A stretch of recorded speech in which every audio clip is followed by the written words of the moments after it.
It's the realist. Hey, what's going on, everybody? It's your guy Realistic, and welcome to my tutorial vault. Some of my most classic tutorials over the years out of the vault and re-releasing them. That way y'all can enjoy, get your mixing and mastering skills back up. So if you find any of the information useful, be sure to like and subscribe to the channel. That way this keeps showing up in your feed, and sit back and enjoy the content. All right, so let's talk about how we are going to better analyze our mix. And to start out with, the first thing that we want to focus on is the four structural elements of a mix. We need to know what those are. And what those are is balance, timbre, placement, and depth. So those are the four things that you really want to try to pay attention to when analyzing your mix. So let's talk about what each one of those are individually. Balance has to do with the relative volume of the various instruments throughout the song. So you want to make sure and pay attention to what's happening between the volumes of each track. You know, how loud is the snare compared to the vocal? You want to make sure that those are at a relatively good volume, and usually those are some elements that you want to make sure are louder, like the kick, snare, and vocal and lead instrument, right? And then you also want to pay attention to other things that may not be quite as important, like background vocals. So just pay attention to where those are at volume wise, and maybe, okay, these should be broken down a little bit lower, you know, and these maybe are a little too loud, or maybe there's like a little like texture pad in the background or something. And then once you start focusing on the volume levels, you can start to see, okay, let's bring this down. So that will definitely help you analyze your mix better. The next thing on our elements list here is the timbre. And what that is the relative frequency content between the various instruments. So we want to focus on what's going on for the frequencies. One, we want to focus on what's clashing with each other, try to avoid that.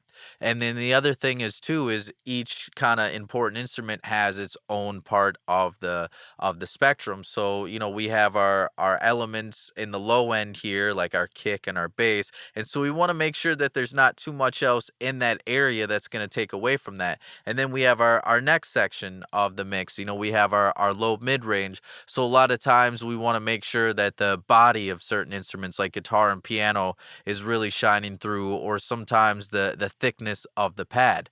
And then we're going to have our upper mid range here. And a lot of times we want to make sure things like snares and vocals have a lot of good elements in there. Sometimes strings is another area. And then we want to focus on our high range. And that's where we have a lot of things that have more sparkle, like the sizzle of your lead vocal, or like a hi-hat or something like that. And so just to focus on those areas.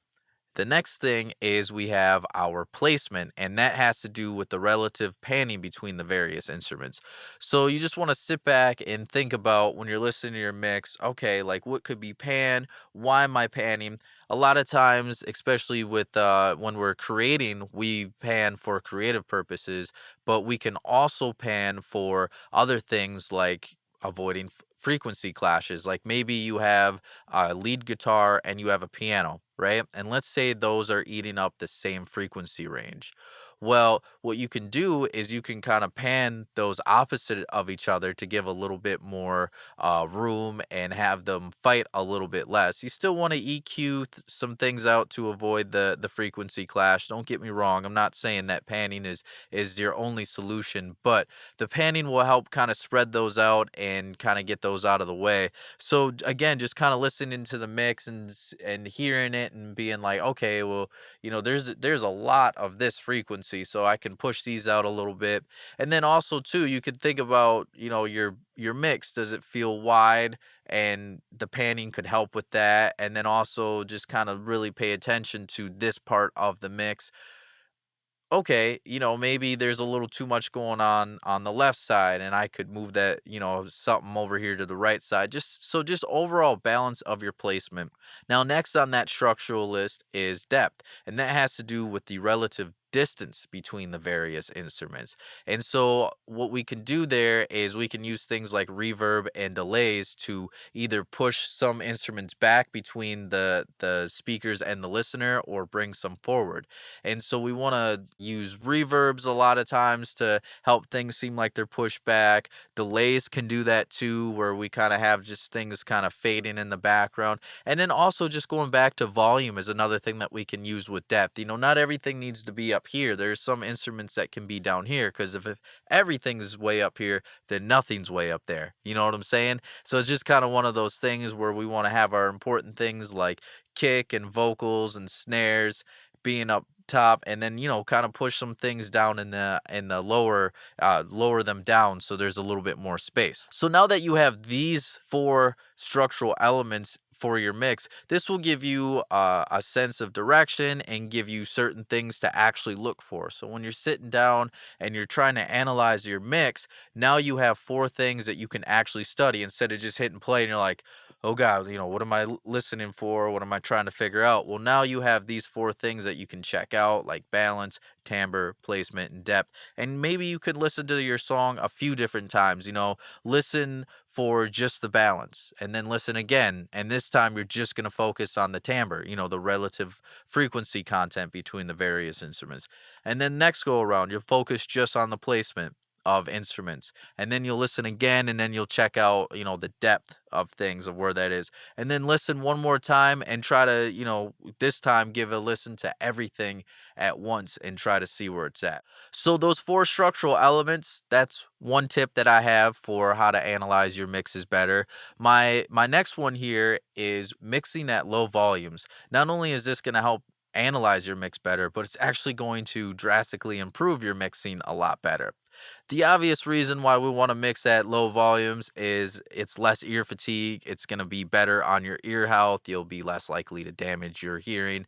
But going back to the ear fatigue, that's really important, because now you can mix for longer stretches of time, and also you won't have to deal with such a burnout.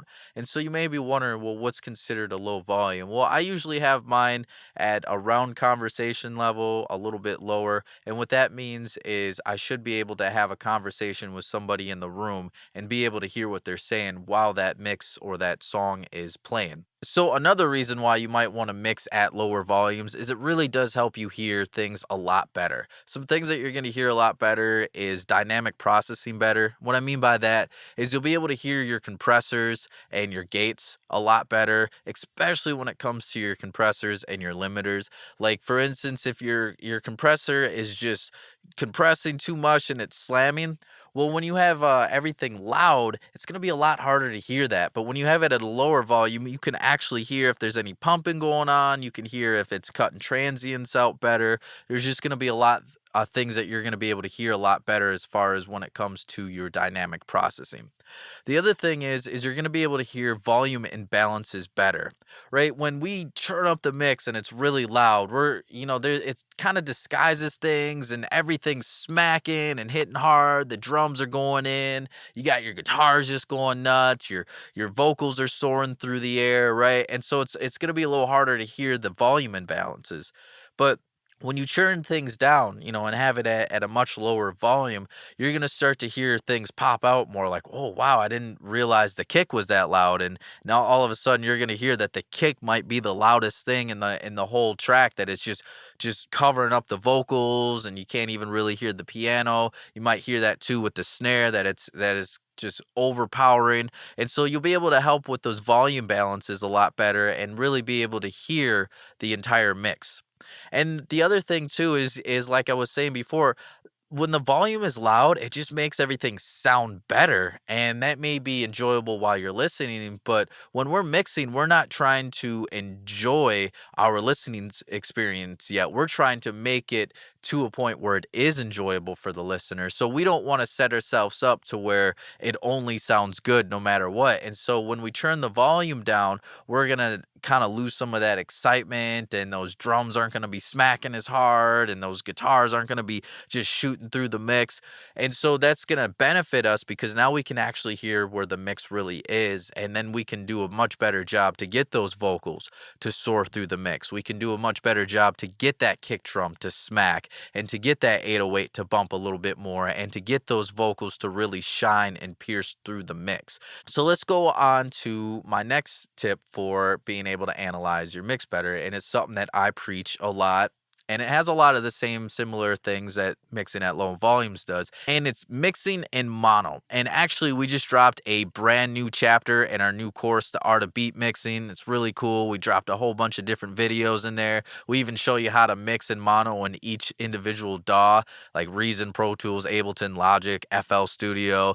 And then we talked about why we mix in mono, how we mix in mono, what cases your song might be actually heard in mono. And then we actually go right inside the DAW and show you all the little tips that you need to know while you're mixing in mono.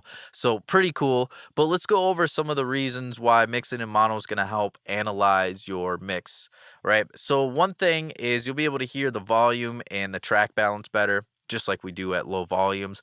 But what happens is when we collapse to mono, nothing's hiding. A lot of times, like I said, we'll use panning when we're figuring out our placement sometimes to avoid frequency clashes and get things out of the way. Well, mono's going to expose a lot of that. And so now we'll be able to figure out a better way to get volume and balancing better. You know, you may notice again when we collapse the mono that the kick drum or the snare is too loud. Maybe the bass is just too loud.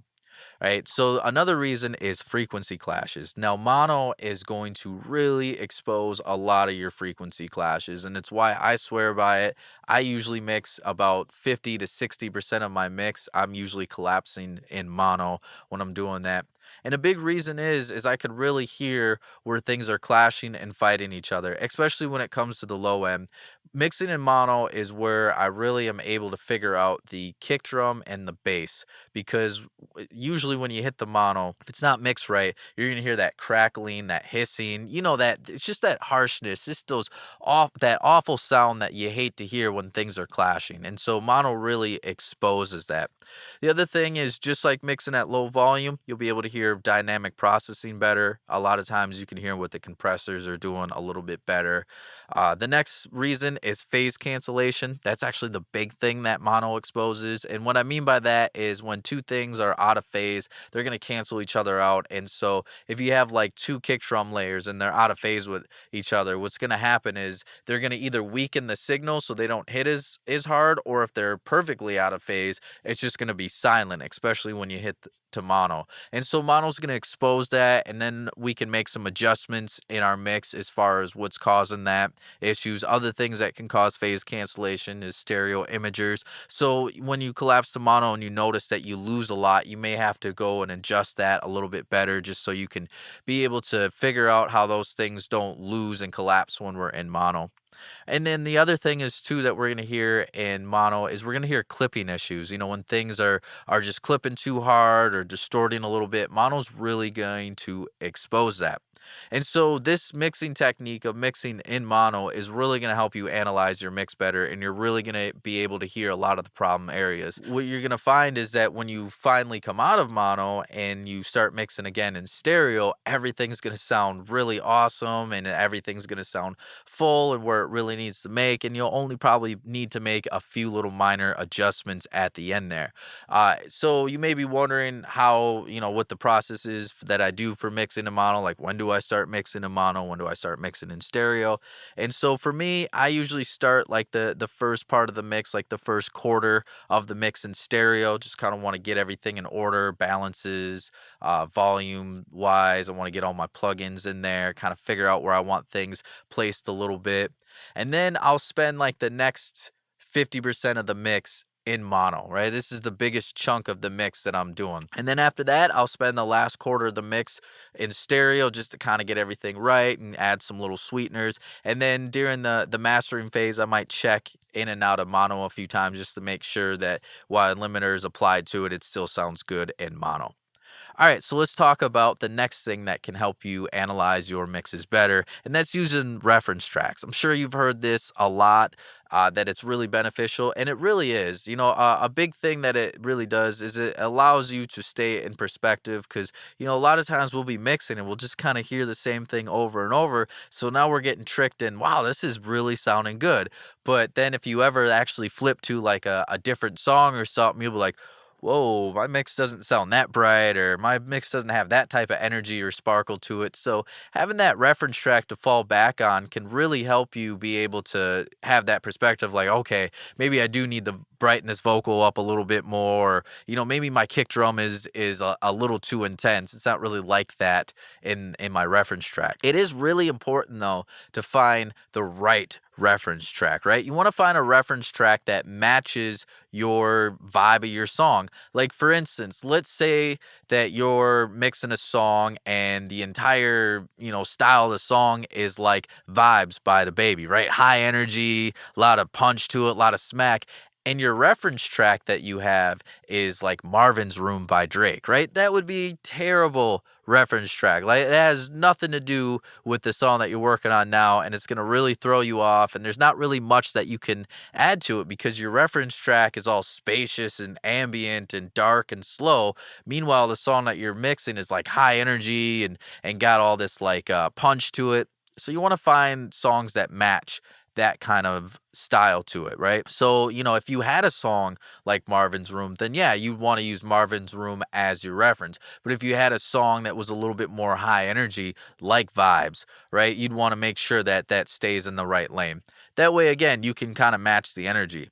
Another thing too is really actually study what the reference tracks are doing. A lot of times I notice with artists and engineers and producers, just anybody that makes their own music, is we tend to listen to our music with a different ear than we listen to everybody else's music. We listen to it a little more critical. We might listen to it louder, like we'll turn the volume up louder when our song comes on. We might want things differently. And if a lot of times I notice is, people that are doing their own music are like, oh man, I need my kick slamming and I need my bass way up and my vocals need to be bright.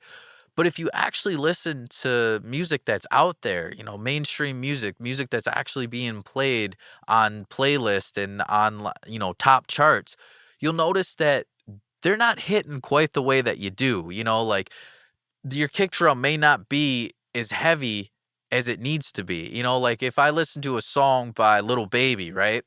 I noticed that the kick drum is not as loud on his tracks as a lot of local artists want their kick drums to be, right? Because again, we listen to music with a different ear when it's our own than it is somebody else's. So when you really listen to the reference tracks, you can be like, okay, you know what?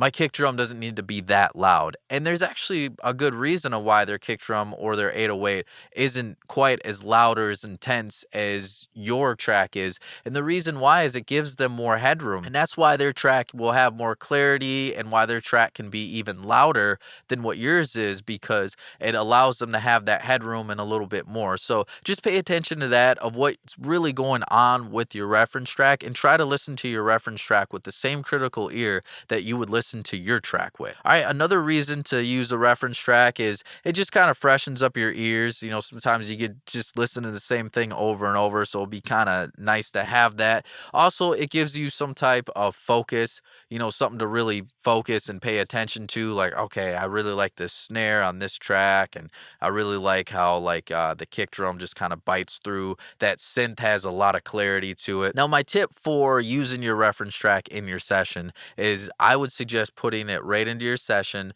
and then lower the volume of the reference track down to be at the volume that your mix is. And the reason why is because your reference track is probably going to have a limiter on it. It's going to be mastered, so it's going to be way louder. And if it's way louder, it's going to sound way better to you. It's going to trick you into thinking that things are better and hitting harder. And so just want to turn that down so it's at the same rate as your mixing session. And then also what I do is for me is I route all my mix, everything in my mix I route to a mix sum. and that way everything's going in there. So what I recommend is that's going to be a benefit. And then your reference track, you don't want to route that inside of your mix sum. And the reason why is that way you can do quick A/Bs in and out of being able to listen between your actual mix and your reference track. And then also if you have any things like on your mix sum, like a bus compressor or some type of EQ or multiband or saturator, it won't affect the reference track. It's just going to play clean as it normally would. So that's my recommendation on how to use your reference track inside of your session. All right, now my last tip here for being able to analyze your mixes better is take breaks. You know, the taking breaks is going to help with clarity. It's going to reset your brain. Sometimes it's going to reshift your focus. You may be in onto something a little bit too much. You may be hearing this thing over and over again. And sometimes when you take a break, you could come back in and be like, oh, wow, you know, this is definitely not as bright or as clear as I thought, or like, whoa, what was I thinking there? So it could just kind of help with that. And I also suggest too, take breaks in between when you start new tasks. And what I mean by that is if, let's say, you know, you prep your session. Well, before you actually start the whole mixing, why don't you take a break? And then let's say, you know, when you mix, your process is you mix the beat first, and then you go with the vocals. We'll take a break in between that. Or let's say earlier how I told you that I start mixing in stereo and then I go to mono and then I go to stereo. Sometimes it might be good to take a break in between those. And it doesn't have to be a long break. You know, you can go get like a drink of water, go grab a snack or something like that, or go get some fresh air, do some stretches, you know, something like that. Just like a 5, 10, maybe 15-minute break just to kind of reset things. And another thing too I suggest is in between mixing and mastering, if you do have to mix and master the track yourself, definitely take a break in between those two tasks, because it's a whole different thing. You're gonna have to use a whole different area of your brain when you're mastering. It's a whole different process, so it can help to just kind of reset and then refocus in on that. So like I said, the breaks will really help. But anyways, those are tips that I have for being able to analyze your mix better. These right here should really help improve your mixes quite a bit. Thanks so much for taking the time to watch this tutorial. If you found it useful, be sure to like and subscribe, because it does help the channel grow. When you like a video, it tells YouTube that you liked it, and maybe other people will like it as well. And also be sure to check out my online mixing and mastering courses, the art of beat mixing, the art of vocal mixing, and the art of mastering, all available now. And if this video was helpful and you're looking for other videos, you can watch a video here, here, and here. All right, until next time, y'all.